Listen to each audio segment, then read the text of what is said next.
first thing I want to do is, for those of you that are brand new, the number one way I found to duplicate my business while having freedom and leverage is group coaching, period. And I said something a lot this week that I've never really dove into. I said, if you are coaching one-on-one and answering your team members' questions one-on-one and helping your team with any emotional challenge they have one-on-one every day, all day with your entire team, even you're personally enrolled every day, it's okay to do that with 1 or 2 people. It may feel normal. 3 or 4 is fine. 6 or 7, 10 or 11, 15, 20, 30, 50. I promise you, if you keep doing it, even with the few that you have, you'll get to a point where you'll realize that working this business feels like you're getting paid less than working at McDonald's minimum wage, because that's exactly the kind of leverage that you're doing. It's very manual labor. It doesn't mean you shouldn't help people, but that's what the purpose of this kind of format that you're listening to right now, to be able to ask questions from someone like myself directly. But you can, as you grow your business, Elise, you could take some of the format that you're learning right here and start calls, like start a weekly group call for all of your brand new people that you're sponsoring, and then guess what they do when they start sponsoring? They plug their people into the same group call. Let's just say it's every Monday morning or every Tuesday night or whatever that is.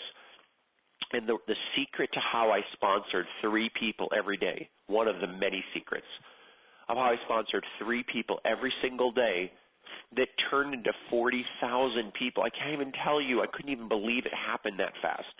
In less than 3 years, 2.5 years. The way that happened was group coaching. And then we plugged every single person that wanted to succeed to a group training live event. And for those of you that, real quick, that don't know the story, and even if you've heard it, you've got to hear it until you completely are getting it, because this is what duplication takes. Duplication takes, let me just be really transparent. I'm just going to say it, because this is the part that no one really wants to talk about because it feels so daunting, but it's the reality, is that it may take your new person on your team that you've just sponsored. Now, you think giving them the perfect plan is going to do it. Nope. You may think giving them the perfect tool is going to do it. The perfect book from your upline or leadership or your company. The perfect brochure, or maybe a combination of all that good stuff. Brochure, good software, good system, good plan, do this, say this, the 3-step map, all that, right? You may think you've got the perfect plan for them, but can I tell you something?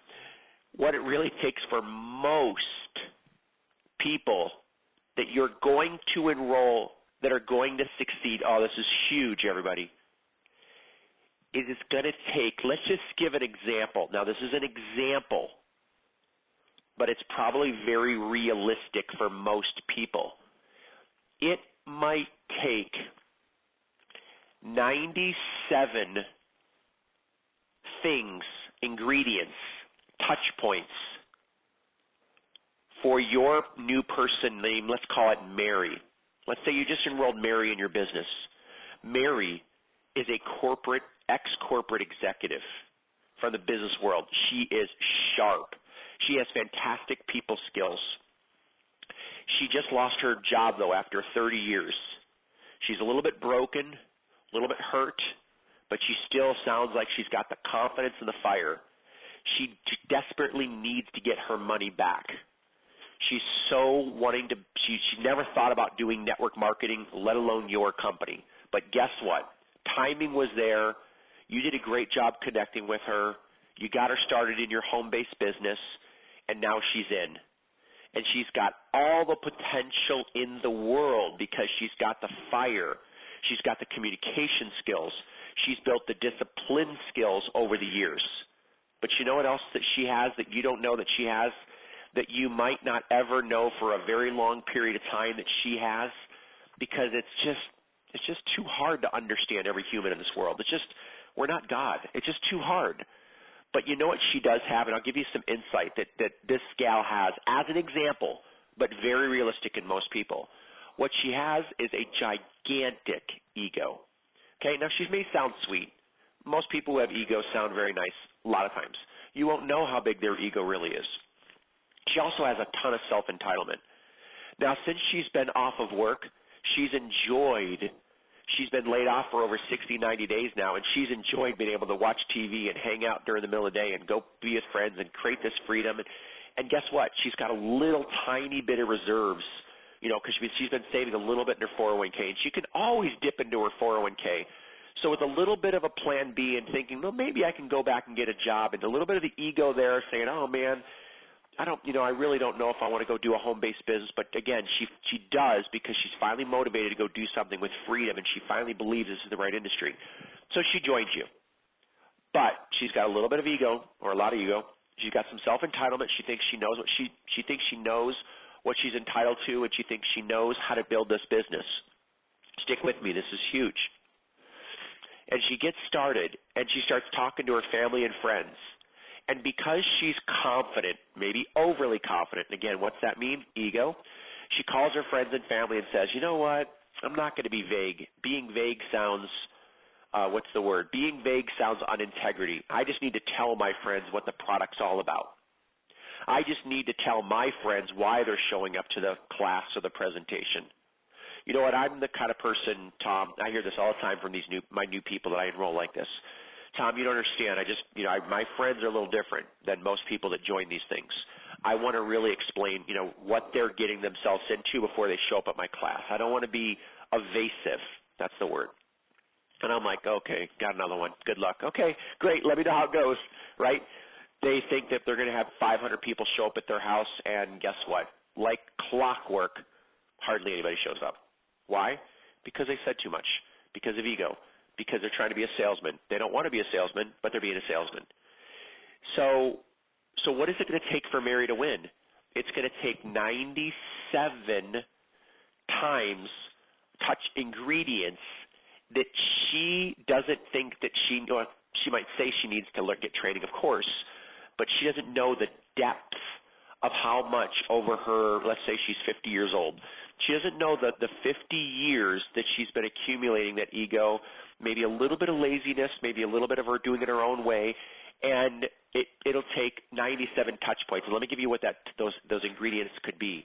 It means that she's maybe on this elite call right now. And again, I'm not particularly thinking of any one person, okay? But she might need this elite call right now to hear this one message. And she goes, ooh, maybe that's me, or, oh, yeah, I do that, or, oh, okay, I understand how to get past that roadblock. Boom, ingredient number one, done.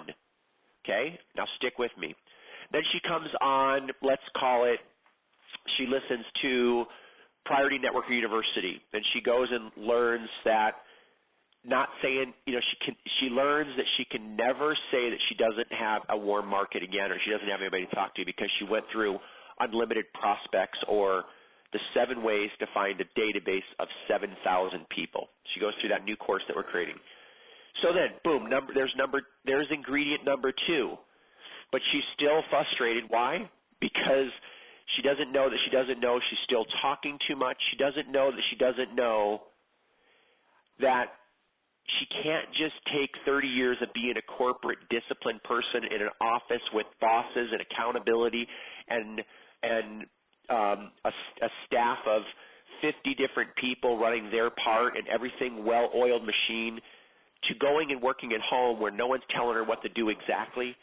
She's got to be a little bit entrepreneurial, or she's got to learn to be disciplined on her own to follow how to connect with people, share a message, and get them started. She's got to learn all these things. So it's not as easy of a transition as most people think. So she's got 2 ingredients. She has 90 plus more to go.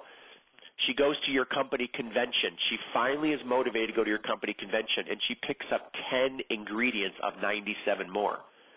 So that's 13. Let's just call it 13 now. So she has a total of 13. Her faith went up an ingredient. Her confidence went up an ingredient. Her posture, because she saw some woman at convention that was a brand new 21-year-old girl that just finished college, that joined the same network marketing company, and within 1 year is kicking butt. And here's this 30-year corporate executive, 50-year-old woman named Mary, who is struggling like crazy, and this 21-year-old girl that was on stage at company convention just went out and crushed it with no experience, no really good background in business. And Mary's like, if she can do it, I can do it. And she finally gets over herself and picks up another ingredient. And then she comes back from convention, plugs on another elite call, plugs into another book. She buys a book online on Amazon or something. She starts plugging into podcasts. And then over the next few months, she has 50 ingredients. And then she decides to do probably the number one thing that increases ingredients of knowledge is when she gets locked in a room for 2 days at one of my trainings in San Diego, California, where she'll be around like-minded people, all elevating themselves, all absorbing the hardcore truth of what it really takes to get over excuses, push past the BS, push past of thinking that we're busy all day, but we're not.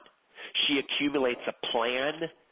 She knows exactly what to do. She knows what the excuses look like and what to avoid when it comes to doing things that are not the most important things to be doing. She learns what it's like to be as professional as she was in corporate America and do it now into her own future freedom, residual-based team-building income business, network marketing business at the event. And at that event, she might pick up 15, and I'm just giving an example. She might pick up one extra ingredient, might be 50, but she's going to pick up for sure, if she's the right person, many ingredients at, let's just say, my next 2-day training event. And then what happens? She comes back. She's still struggling, though, because why? She's only at 70. Right now, she might have gotten a few customers because, look, if you talk enough, even if you're selling and pitching, you're going to get customers. And you can actually grow a 6-figure business if you're a talkaholic. It doesn't mean you're effective. It doesn't mean you're going to be a great leader. It just means, a power leader, it means you might be an okay leader, but you're not as effective as you could be with your time and your leverage of what it could take to multiply when you learn strategically to not oversell. But she comes back. She's having a little bit of success because her faith is built up from convention, the books and the audios and the podcasts, and coming to my live 2-day event in San Diego, and everything starts to come together. And then all of a sudden, she comes back, again, goes through some more emotional challenges, roadblocks. Her ego's affected. She blames you a little bit still, right, because you're the upline. And the reason why she's not succeeding isn't because of her, of course. It's got to be the company. It's got to be because the products are on back order. It's got to be because Tom's presentation doesn't work. It's got to be because there's not a good software system that she can use that she's used to using like in corporate America. And then all of a sudden, she's like so broken. She's had a little bit of success, but nothing to warrant what she really needs to make this business work. And so she is frustrated. And then, out of frustration, she hears a call like this again. And she finds out that one event is, for most people, is like scratching the surface. And then she goes to another convention, or she comes to our next event, wherever that next event's going to be. She goes to another 2-day event, and it's like a whole new experience. Why? Because she's at a new level. Do you understand because she increased more levels of ingredients, you're able to see the same company convention with a whole new light. When you have new ingredients that you didn't know that you needed, but you got them, and you come to my event, like Julie Kinney and Julie Vance and Melissa Kibler and Aaron Willis and Christina McFarland and Carmel is crushing it. I don't know if she's on this phone right now, but if you haven't seen this woman go, I don't even know where she came from, to be honest, Carmel. To be honest, and I'm sorry, I didn't even remember her being in Cleveland. She was so quiet. I know I said hi and hugged her, but there's a lot of people I hugged, over 100 people I hugged. But I know who she is now. I promise you, I know exactly what she looks like. When she's in San Diego, I'm going to know it because she's the one that came out of Cleveland and said, I'm going to be the one. I've got enough ingredients to get over my fear, my doubt, my worry, whatever she had to get over. And she's crushing her volume in her company. She is bringing in people like clockwork. I'm almost at the point where I'm going to interview her, and I'm going to figure out, what are you doing, girl? In fact, Carmel, are you on this phone, by the way? If you are, press star 2. Just let me know you're here, if you are here. I know she's on more of the mastermind. I do calls like this for masterminders, as well as I have a private elite group of coaching people too that I work with now. It's just a different level of people that are sponsoring and starting to. It's just a different group I'm in. But okay, so let me go back. Let me finish this with Mary. Now Mary comes to my second event, and now she's like, "Oh my gosh, this is like brand new." And I'm like, "No, it's not. It's just every event that I've ever gone to with my mentor is like going to a brand new event." When I was sponsoring 3 people a day, 1 to 3 every day, 500 a year, 300 a year the next year, 200 a year the next year, 40,000 people in my team in 2 years, I went to an event with her every single month somewhere throughout the country. And guess what? Many of my leaders did too, and then their leaders did too. And we filled up half the room with her, with our team and my mentors training.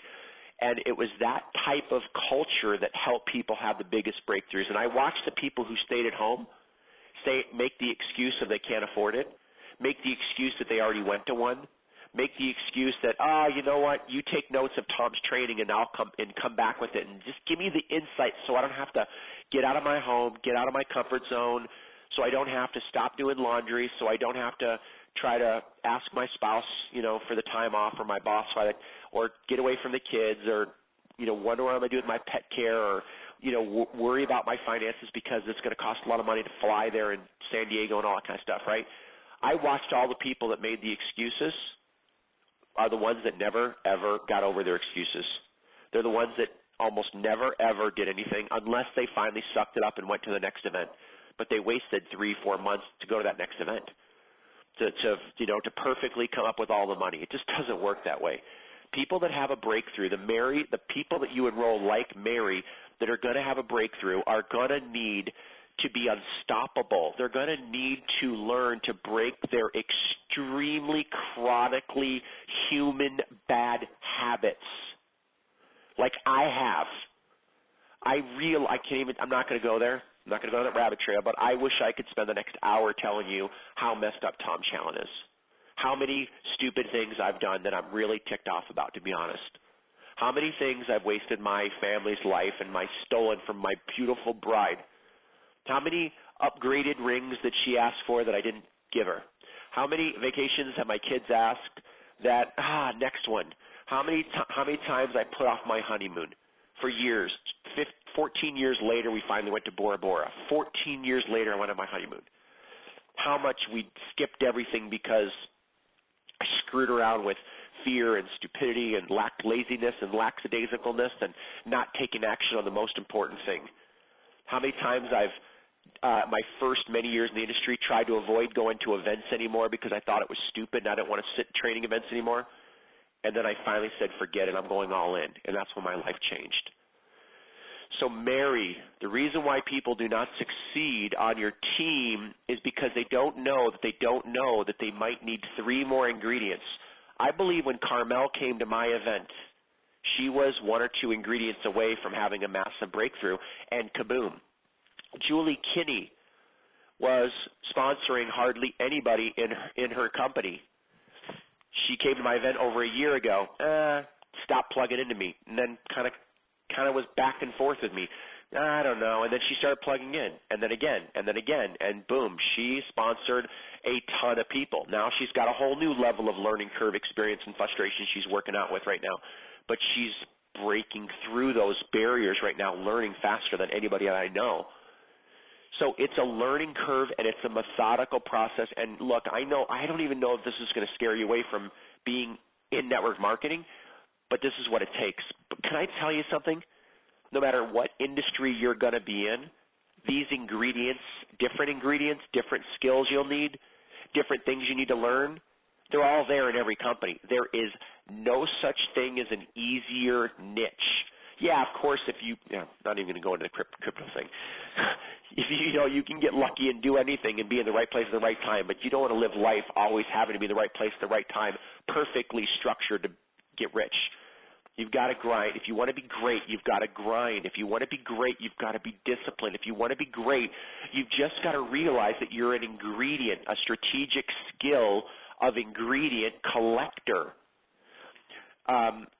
you've got to realize that is your fear. Let's just say you were all born to have, on a scale of 0 for fear, on a scale of 0 for fear, you were born. Do you know what you were born to? You know what you were really designed, like physically, whether you believe this or not. I'm just going to tell you the truth. Whether you believe it or not, it's fine.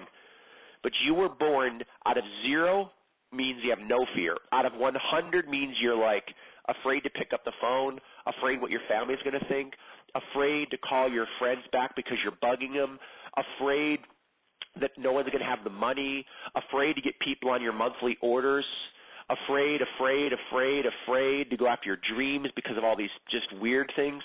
That's 100% fear. So on a scale of 0, which, by the way, you were born to have 0 fear. Now, obviously, when we come out of the womb, it's cold. That's our first fear. So unfortunately, the world is not designed to buffer fear, but we're not designed to take fear on. We're not supposed to. Do you understand that? Fear is an illusion. Now, obviously, there's times where we have fight or flight mechanism, a car's coming straight at us, we have a little bit of fear. That's normal stuff.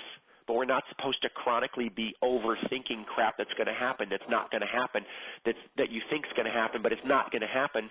But if you think it's going to happen, you're going to get it to happen. Do you understand? You create the thing that happens, but it's not a reality.